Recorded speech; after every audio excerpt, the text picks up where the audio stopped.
Hello friends, welcome to share trader Kannada. ಇವತ್ತು Sensex 35 points down ಆಗಿ 58,817 ಅಲ್ಲಿ ಕ್ಲೋಸ್ ಆದರೆ ನಿಫ್ಟಿ 9 ಪಾಯಿಂಟ್ಸ್ ಗೇನ್ ಆಗಿ 17,534 ಅಲ್ಲಿ ಕ್ಲೋಸ್ ಆಗಿದೆ. Whereas bank Nifty 50 points gain ಆಗಿ 38,287 ಅಲ್ಲಿ ಕ್ಲೋಸ್ ಆಗಿದೆ. ಇವತ್ತು ಮಾರ್ಕೆಟ್ ಒಂದು price activity opening gap up ಆಗ್ತಾ ಇದ್ರೂ ಅಲ್ಲಿಂದ ಕರೆಕ್ಟ್ ಆಗ್ತಾ ಆಲ್ಮೋಸ್ಟ್ ಒಂದು ರೇಂಜ್ ಬೌಂಡ್ ಅಲ್ಲಿ ಇವತ್ತು ಮಾರ್ಕೆಟ್ ಅಂತೂ ಎಂಡ್ ಆಗಿದೆ. ಬಿಕಾಸ್ ಇವತ್ತು ಮಾರ್ಕೆಟ್ ಎಂಡ್ ಆದಮೇಲೆ ನಮ್ಮ ಈಕ್ವಿಟಿ ಮಾರ್ಕೆಟ್ಸ್ ಕ್ಲೋಸ್ ಆದಮೇಲೆ ಬರೋ US CPI ಇನ್ಫ್ಲೇಷನ್ ಡೇಟಾ ಕಾರಣವಾಗಿ ಮಾರ್ಕೆಟ್ ಒಂದು ಡೈರೆಕ್ಷನ್ ಮೇ ಬಿ ಡಿಸೈಡ್ ಆಗ್ಬೋದು. ಅದರಿಂದ ಇದರೊಳಗೆ ಡೈರೆಕ್ಷನ್ ತಗೊಳ್ಳೋದಕ್ಕೆ ಬಿಗ್ ಪ್ಲೇಯರ್ಸ್ ಇಂಟ್ರೆಸ್ಟ್ ತೋರಿಸ್ತಿಲ್ಲ. ಈ CPI ಇನ್ಫ್ಲೇಷನ್ ಡೇಟಾ ರಿಲೇಟೆಡ್ ಆಗಿ ಯೂಶುವಲ್ ಆಗಿ ನಾವು ಈ ನಂಬರ್ಸ್ನ ಗಮನಿಸ್ತಾ ಇರ್ತೀವಿ. ಲಾಸ್ಟ್ ತಿಂಗಳಲ್ಲಿ ಜೂನ್ಗೆ ಸಂಬಂಧಿಸಿರುವ US CPI ಇನ್ಫ್ಲೇಷನ್ ಡೇಟಾ 9.1% ಬಂದಿದೆ. ಆದರೆ ಆಗಸ್ಟ್ ತಿಂಗಳಲ್ಲಿ ಜುಲೈಗೆ ಸಂಬಂಧಿಸಿರುವ CPI ಇನ್ಫ್ಲೇಷನ್ ಡೇಟಾ 8.7 ಆರ್ 8.8 ಆಗಿರ್ಬೋದು ಅಂತ ಅದಕ್ಕೆ ಮುಂಚೆ ಕಂಪೇರ್ ಮಾಡಿದ್ರೆ ಈ ಸಲ CPI ಇನ್ಫ್ಲೇಷನ್ ಕಮ್ಮಿ ಆಗತ್ತೆ ಅನ್ನೋ ತರ ಮಾರ್ಕೆಟ್ ಅಲ್ಲಿ ಎಸ್ಟಿಮೇಟ್ಸ್ ಇದೆ. ಆದ್ರೆ ಇದು ಹೆಡ್ಲೈನ್ CPI ನಂಬರ್. ಏನಕ್ಕಂದ್ರೆ ಯೂಶುವಲ್ ಆಗಿ ಈ ಫೆಡ್ ಅವರೆಲ್ಲಾನು ಗಮನಿಸೋದು core CPI number month on month comparison ಅಲ್ಲಿ 0.55% ಹತ್ರ ಬೆಳೆಯುತ್ತೆ ಅಂತ ಮಾರ್ಕೆಟ್ ಅಲ್ಲಿ ಎಕ್ಸ್ಪೆಕ್ಟೇಷನ್ಸ್ ಇದೆ. ಸೊ ಈ ಎಕ್ಸ್ಪೆಕ್ಟೇಷನ್ಗೆ ಹತ್ತಿರದಲ್ಲೇ ನಂಬರ್ಸ್ ಬರತ್ತಾ, ಇಲ್ಲ ಎಕ್ಸ್ಪೆಕ್ಟೇಷನ್ ಅಂದ್ರೆ ನೆಗೆಟಿವ್ ಆಗಿ ಆರ್ ಇನ್ನೂ ಜಾಸ್ತಿ ಇನ್ಫ್ಲೇಷನ್ ಮೆನ್ಷನ್ ಆಗತ್ತಾ, ಆರ್ ಪಾಸಿಟಿವ್ ಆಗಿ ಆರ್ ಡೌನ್ ಸೈಡ್ ಗೆ ಮೆನ್ಷನ್ ಆಗತ್ತಾ ಅನ್ನೋದು ಇವತ್ತು ಈವ್ನಿಂಗ್ ಟೈಮ್ ಅಲ್ಲಿ ನಮಗೆ ಅಪ್ಡೇಟ್ ಆಗುತ್ತೆ. ಈ ತರ ಟೈಮ್ ಅಲ್ಲಿ ಈಗ ಬರ್ತಿರುವಂತಹ CPI ಇನ್ಫ್ಲೇಷನ್ ಡೇಟಾ ನಂಬರ್ ತುಂಬಾ ಇಂಪಾರ್ಟೆಂಟ್. ಬಿಕಾಸ್ ಎಕಾನಮಿ ರಿಲೇಟೆಡ್ ಆಗಿ ಮಿಕ್ಸೆಡ್ ಡೇಟಾ ಪಾಯಿಂಟ್ಸ್ ಬರ್ತಿದೆ. PMI GDP ವೀಕ್ ಆಗಿದ್ರೆ ಮೀನ್ಸ್ ಎಕಾನಮಿ ಚೆನ್ನಾಗಿಲ್ಲ ಅನ್ನೋ ತರ PMI ಡೇಟಾ GDP ಡೇಟಾ ಹೇಳ್ತಾ ಇದ್ರೆ, ಇಲ್ಲ ಎಕಾನಮಿ ತುಂಬಾ ಸ್ಟ್ರಾಂಗ್ ಆಗಿದೆ ಅನ್ನೋ ತರ ISM service numbers data and particularly jobs data on positive side ಎಕಾನಮಿನ ರಿಫ್ಲೆಕ್ಟ್ ಮಾಡ್ತಿದೆ. ಅದರಿಂದ ಫೆಡ್ ಅವರು ಈಗ ಅಪ್ಡೇಟ್ ಆಗ್ತಾರಂತ CPI and next month update ಆಗುವಂತ CPI ಇನ್ಫ್ಲೇಷನ್ ಡೇಟಾ ಮೇಲೆ ಜಾಸ್ತಿ ಫೋಕಸ್ ಮಾಡೋದಕ್ಕೆ ಚಾನ್ಸಸ್ ಇದೆ. ಒಂದು ವೇಳೆ ಇನ್ಫ್ಲೇಷನ್ ನಲ್ಲಿ ಕಮ್ಮಿ ಆಗ್ತಾ ಡೌನ್ ಸೈಡ್ ಗೆ ಇನ್ಫ್ಲೇಷನ್ ಮಾರ್ಕ್ ಹೋಗ್ತಾ ಇದ್ರೆ ದೆನ್ ಆಗ ಎಕಾನಮಿ ಆರ್ ಮಾರ್ಕೆಟ್ ರಿಲೇಟೆಡ್ ಆಗಿ ಅವರು ಪಾಸಿಟಿವ್ ಡಿಸಿಷನ್ ತಗೊಳ್ಳೋದಕ್ಕೆ ಚಾನ್ಸಸ್ ಇದೆ. ಆದ್ರೆ ಇನ್ಫ್ಲೇಷನ್ ಅಲ್ಲಿ ಏನಾದ್ರೂ ಸ್ವಲ್ಪ ಕಂಟ್ರೋಲಿಂಗ್ ಆರ್ ಕೂಲಿಂಗ್ ಇಲ್ಲದೆ ಅಪ್ಸೈಡ್ ಹೋಗ್ತಾ ಇದ್ರೆ ಇನ್ಫ್ಲೇಷನ್, ಆಗ ಅವರು ಬಡ್ಡಿ ರೇಟ್ ಗಳನ್ನು ಜಾಸ್ತಿ ಮಾಡ್ತಾರಂತ ಮಾರ್ಕೆಟ್ ಮುಂಚೆನೆ ಎಸ್ಟಿಮೇಟ್ ಮಾಡಿ ಕರೆಕ್ಟ್ ಆಗೋದಕ್ಕೆ ಪಾಸಿಬಿಲಿಟಿ ಇದೆ. ಅದರಿಂದ ಇತರ data points are important events ಇರೋ ಮುಂಚೆ ಬಿಗ್ ಪೊಸಿಷನ್ ನ ವಿತೌಟ್ ಹೆಡ್ಜ್ ಕ್ಯಾರಿ ಮಾಡೋದಂತೂ ರಿಸ್ಕ್ ಆಗತ್ತೆ. ಇವತ್ತು Nifty and bank Nifty almost ಒಂದು ರೇಂಜ್ ಬೌಂಡ್ ಅಲ್ಲೇ ಕ್ಲೋಸ್ ಆಗಿದೆ.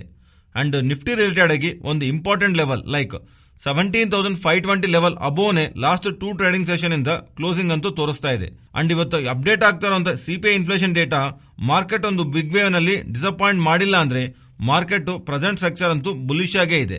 ಅಂಡ್ ಆಫ್ಟರ್ ಡೇಟಾ ಮಾರ್ಕೆಟ್ ಈ ಲೆವೆಲ್ ಈ 17,500 ಲೆವೆಲ್ ಸ್ಟೆಬಿಲೈಸ್ ಆಗ್ತಾ ಕ್ಲೋಸ್ ಆಗ್ತಾ ಕಾಣಿಸ್ತಾ ಇದ್ರು ನೆಕ್ಸ್ಟ್ ಮಾರ್ಕೆಟ್ ರಿಲೇಟೆಡ್ ಆಗಿ 17,800 ಆರ್ 18,000 ಮಾರ್ಕ್ ನಾವು ಎಕ್ಸ್ಪೆಕ್ಟ್ ಮಾಡಬಹುದು. ಬಟ್ ಈ ತರ ಇವೆಂಟ್ಸ್ ಒನ್ ಡೇ ನಲ್ಲೇ ಮಾರ್ಕೆಟ್ ಸೆಂಟಿಮೆಂಟ್ ನ ಟರ್ನ್ ಮಾಡುತ್ತೆ. ಅದರಿಂದ ಓವರ್ ನೈಟ್ ಪೊಸಿಷನ್ಸ್ ಈ ತರ ಟೈಮ್ಸ್ ಅಲ್ಲಿ ಕ್ಯಾರಿ ಮಾಡೋದಂತೂ ಕರೆಕ್ಟ್ ಅಲ್ಲ. ಫ್ರೆಂಡ್ಸ್, ಈ ತರ ಇವೆಂಟ್ ಇದೆ ಅಂತ ಲಾಸ್ಟ್ ನ್ಯೂಸ್ ವಿಡಿಯೋಸ್ ಅಲ್ಲೂ ಅಪ್ಡೇಟ್ ಮಾಡಿದೀನಿ. ಇವನ್ ಟೆಲಿಗ್ರಾಮ್ ಅಲ್ಲೂ ಪದೇ ಪದೇ ಅಪ್ಡೇಟ್ ಮಾಡ್ತಾ ಇದ್ದೀನಿ. ನೀವು ಈ ತರ ಅಪ್ಡೇಟ್ಸ್ ಪಡಿಬೇಕಂದ್ರೆ ಟೆಲಿಗ್ರಾಮ್ ಆಪ್ ಇನ್ಸ್ಟಾಲ್ ಮಾಡಿಕೊಂಡು ಶೇರ್ ಟ್ರೇಡರ್ ಕನ್ನಡ ಗ್ರೂಪ್ ಅಲ್ಲಿ ಜಾಯ್ನ್ ಆಗೋ ಮೂಲಕ ನೀವು ಟೈಮ್ ಟು ಟೈಮ್ ಅಪ್ಡೇಟ್ಸ್ ಪಡೆಯಬಹುದು. ನೆಕ್ಸ್ಟ್ EKI ಎನರ್ಜಿ ಸರ್ವಿಸಸ್ ಬಗ್ಗೆ ಮಾತಾಡ್ಕೋಬೇಕು. ಸ್ಟಾಕ್ ಇವತ್ತು 17% ಹತ್ರ ಡೌನ್ ಆಗಿದೆ. ಇದಕ್ಕೆ ರೀಸನ್ ಅರ್ಥ ಆಗ್ಬೇಕಂದ್ರೆ ಇವ್ರು ಮಾಡ್ತಿರುವಂತ ಬಿಸಿನೆಸ್ ನ ಅರ್ಥ ಮಾಡ್ಕೋಬೇಕು. ಅದೇ ಪ್ರೀವಿಯಸ್ಲೇನೋ ಒಂದ್ಸಲಿ ಮಾತಾಡ್ಕೊಂಡಿದೀವಿ ನಾವು ಇದ್ರ ಬಗ್ಗೆ. ಇವರು ಕಂಪನೀಸ್ಗೆ ಬೇಕಾಗಿರುವಂತ ಕಾರ್ಬನ್ ಕ್ರೆಡಿಟ್ಸ್ ನ ಇವ್ರು ಪ್ರೊವೈಡ್ ಮಾಡ್ತಾ ಇರ್ತಾರೆ. ಮೀನ್ಸ್ ಇಂಡಿಯನ್ ಕಂಪನೀಸ್ಗೆ ಅಂಡ್ ಈವನ್ ಅಬ್ರಾಡ್ ಅಲ್ಲಿರುವಂತ ಕಂಪನೀಸ್ಗೂ ಇವರು ಬೇಕಾಗಿರುವಂತ ಕಾರ್ಬನ್ ಕ್ರೆಡಿಟ್ಸ್ ನ ಇವರು ಪ್ರೊವೈಡ್ ಮಾಡ್ತಾ ಇರ್ತಾರೆ. ಇದೇ ಇವರ ಬಿಸಿನೆಸ್. ಆದ್ರೆ ನಿನ್ನೆ ನಮಗೆ ಬರ್ತಿರುವಂತ ಅಪ್ಡೇಟ್ಸ್ ರಿನ್ಯೂವಬಲ್ ಎನರ್ಜಿ ಮಿನಿಸ್ಟರ್ ಆಗಿರುವಂತ RK ಸಿಂಗ್ ಅವರು ಇಲ್ಲಿವರೆಗೂ ಕಾರ್ಬನ್ ಕ್ರೆಡಿಟ್ಸ್ ನ ಇಂಡಿಯಾನಲ್ಲಿರುವಂತಹ ಕಂಪನೀಸ್ ಎಕ್ಸ್ಪೋರ್ಟ್ಸ್ ಮಾಡ್ತಾ ಇದ್ವಲ್ಲ, ಆದ್ರೆ ಇನ್ಮೇಲೆ ಅಪ್ಕಮಿಂಗ್ ಡೇಸ್ ಅಲ್ಲಿ ಇಂಡಿಯಾನಿಂದ ಕಾರ್ಬನ್ ಕ್ರೆಡಿಟ್ಸ್ ನಾವು ಎಕ್ಸ್ಪೋರ್ಟ್ ಮಾಡಬಾರ್ದಂತ ಇಂಡಿಯಾದಲ್ಲಿ ಒಂದು ಕ್ಲೈಮೇಟ್ ಗೋಲ್ಸ್ ನ ರೀಚ್ ಆಗೋವರೆಗೂ ಕಾರ್ಬನ್ ಕ್ರೆಡಿಟ್ಸ್ ನ ಎಕ್ಸ್ಪೋರ್ಟ್ ಮೇಲೆ ರಿಸ್ಟ್ರಿಕ್ಷನ್ಸ್ ಮಾಡ್ತಿರೋ ತರ RK ಸಿಂಗ್ ಅವರು ರಿನ್ಯೂವಬಲ್ ಎನರ್ಜಿ ಮಿನಿಸ್ಟರ್ ಅವರು ಅಪ್ಡೇಟ್ ಮಾಡ್ತಾ ಇರೋದು ಈ ಕಾರ್ಬನ್ ಕ್ರೆಡಿಟ್ಸ್ ಎಕ್ಸ್ಪೋರ್ಟ್ ಮಾಡ್ತಿರುವಂತ ಈ ಕಂಪನಿಗೆ ಇಂಪ್ಯಾಕ್ಟ್ ತೋರ್ಸತ್ತಂತ ಮಾರ್ಕೆಟ್ ಎಕ್ಸ್ಪೆಕ್ಟ್ ಮಾಡ್ತಾ ಸ್ಟಾಕ್ 17% ಡ್ರಾಪ್ ಆಗಿದೆ. ಅಂಡ್ ಈ ಅಪ್ಡೇಟ್ ಆದ್ಮೇಲೂ ಈ ಕಂಪನಿ ಒಂದು CEO ಮನೀಶ್ ಅವರು ಈಗ ಗವರ್ಮೆಂಟ್ ತಗೊಂತಿರೋಂತ ಈ ಸ್ಟೆಪ್ ನಲ್ಲಿ ಕಂಪನಿಗೆ ಒಂದು ಬಿಗ್ ನೆಗೆಟಿವ್ ಇರಲ್ಲ. ಇನ್ಫ್ಯಾಕ್ಟ್ ಇಂಡಿಯಾನಲ್ಲಿರುವಂತಹ ಬೇರೆ ಕಂಪನೀಸ್ಗೂ ಕಾರ್ಬನ್ ಕ್ರೆಡಿಟ್ಸ್ ನೀಡಬೇಕಾಗತ್ತೆ. ಅದರಿಂದ ಡೊಮೆಸ್ಟಿಕ್ ಆಗನು ರೀಬೋಸ್ಟ್ ಬಿಸಿನೆಸ್ ಅಪ್ಕಮಿಂಗ್ ಮಂತ್ಸ್ ಅಲ್ಲಿ ನಾವು ಮಾಡ್ತೀವಂತ ಪಾಸಿಟಿವ್ ಕಮೆಂಟ್ಸ್ ಮಾಡ್ತಿದ್ರು ಸ್ಟಾಕ್ ಅದಕ್ಕೆ ರಿಯಾಕ್ಟ್ ಆಗಿಲ್ಲ. ಸ್ಟಿಲ್ ಇಂಟ್ರಾಡೇ ಸೆಷನ್ ನಲ್ಲಿ ಮೋರ್ ದನ್ 15% ಹತ್ರನೇ ನೆಗೆಟಿವ್ ನಲ್ಲಿ ಕ್ಲೋಸ್ ಆಗಿದೆ. ಈ ವೀಕೆಂಡ್ ನಲ್ಲಿ ಸ್ಟೈಟ್ ಫಾರ್ಮಾ ಇಂದ ಒಂದು ಅಪ್ಡೇಟ್ ಬಂದಿದೆ. ಸ್ಟೈಟ್ ಫಾರ್ಮಾ ಅವರು ಸಿಂಗಪೂರ್ ಫೆಸಿಲಿಟಿನಲ್ಲಿ US FDA ಅವರು ಇನ್ಸ್ಪೆಕ್ಷನ್ ಕಂಡಕ್ಟ್ ಮಾಡಿರೋ ತರ ಅಂಡ್ ಆ ಇನ್ಸ್ಪೆಕ್ಷನ್ ಆಗಸ್ಟ್ 8 ನ ಸಕ್ಸಸ್ಫುಲ್ ಆಗಿ ಕಂಪ್ಲೀಟ್ ಆಗಿರೋ ತರ ಇವರು ಹೇಳ್ತಿದ್ದಾರೆ. ಅಂಡ್ ಈ ಇನ್ಸ್ಪೆಕ್ಷನ್ ಆದ್ಮೇಲೆ US FDA ಅವರು ಇವರಿಗೆ form 483 free with 0 observation issue ಮಾಡಿರೋ ತರ ಹೇಳ್ತಿದ್ದಾರೆ. ಯಾವ್ದಾದ್ರು ಕಂಪನಿಗೆ ಸಂಬಂಧಿಸಿರುವ ಮ್ಯಾನುಫ್ಯಾಕ್ಚರಿಂಗ್ ಫೆಸಿಲಿಟಿನ US FDA ಅವರಿಂದ 0 ಅಬ್ಸರ್ವೇಷನ್ ಬಂದಿದೆ ಅಂದ್ರೆ ದಟ್ ಈಸ್ ರಿಯಲಿ ಪಾಸಿಟಿವ್. ಅದರಿಂದ ಇವತ್ತಿನ ಸೆಷನ್ ಅಲ್ಲಿ ಸೈಟ್ ಫಾರ್ಮಾ ಸ್ಟಾಕ್ ಪಾಸಿಟಿವ್ ಆಗಿ ರಿಯಾಕ್ಟ್ ಆಗಿದೆ. ನೆಕ್ಸ್ಟ್ ಗ್ರಾನ್ಯೂಲ್ಸ್ ಇಂಡಿಯಾ ಲಿಮಿಟೆಡ್ ಅವರ ಬೋರ್ಡ್ ವೀಕೆಂಡ್ ಅಲ್ಲಿ ಅವರ Q1 ಫೈನಾನ್ಷಿಯಲ್ ರಿಸಲ್ಟ್ಸ್ ಜೊತೆಗೆ ಬೈಬ್ಯಾಕ್ ಪ್ರಪೋಸಲ್ ನು ಅಪ್ರೂವ್ ಮಾಡಿದೆ. ಇವರು ಬೈಬ್ಯಾಕ್ ನ ಟೆಂಡರ್ ರೂಟ್ ನಲ್ಲಿ ಮಾಡೋ ತರ ಅಂಡ್ ಈ ಬೈಬ್ಯಾಕ್ ನಲ್ಲಿ ಓವರ್ ಆಲ್ ಆಗಿ ಇವರು 62,50,000 ಶೇರ್ಸ್ ನ 400 ರೂಪೀಸ್ ತರ ಬೈಬ್ಯಾಕ್ ಮಾಡೋ ತರ ಅನೌನ್ಸ್ ಮಾಡಿದ್ದಾರೆ. ಅಂಡ್ ಇವತ್ತಿನ ಮಾರ್ಕೆಟ್ ಕ್ಲೋಸಿಂಗ್ ಟೈಮ್ ಗೆ ಈ ಸ್ಟಾಕ್ ನೋಡ್ತಾ ಇದ್ರೆ 300 ರೂಪೀಸ್ ಆರ್ಡ್ ನಲ್ಲಿ ಟ್ರೇಡ್ ಆಗ್ತಿದೆ. ಸೊ ಈ 300 ರೂಪೀಸ್ ಆರ್ಡ್ ನಲ್ಲಿ ಟ್ರೇಡ್ ಆಗ್ತಾರೋ ಸ್ಟಾಕ್ ನ ಇವರು 400 ರೂಪೀಸ್ ಬೈಬ್ಯಾಕ್ ಮಾಡ್ತಾ ಇದ್ರೆ ಆಲ್ಮೋಸ್ಟ್ ಇವರು 25% ಪ್ರೀಮಿಯಂ ನಲ್ಲಿ ಬೈಬ್ಯಾಕ್ ಮಾಡ್ತಾರೋ ತರ meaning.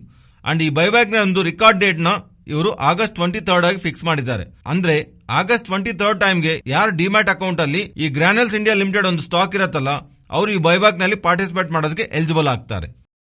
Next Nifty and bank Nifty support and resistant previously ನಾವು ಅನ್ಕೊಂಡಾಗೆ 17,550 ಟು 17,570 ಈ ಝೋನ್ ಅಲ್ಲಿ ಇರುವಾಗ ಯಾವ ತರ ಟ್ರೇಡ್ಸ್ ಎಕ್ಸಿಕ್ಯೂಟ್ ಮಾಡೋದಕ್ಕೆ ಪ್ರಯತ್ನ ಮಾಡಬೇಡಿ. ಈ ಝೋನ್ ಅಬೋವ್ ಇರ್ತಾ ಇದ್ರೆ ನಾವು ಫರ್ದರ್ ಆಗಿ ಬುಲ್ಲಿಶ್ ಕನ್ಫರ್ಮೇಶನ್ ಇರೋ ತರ ಮೀನಿಂಗ್.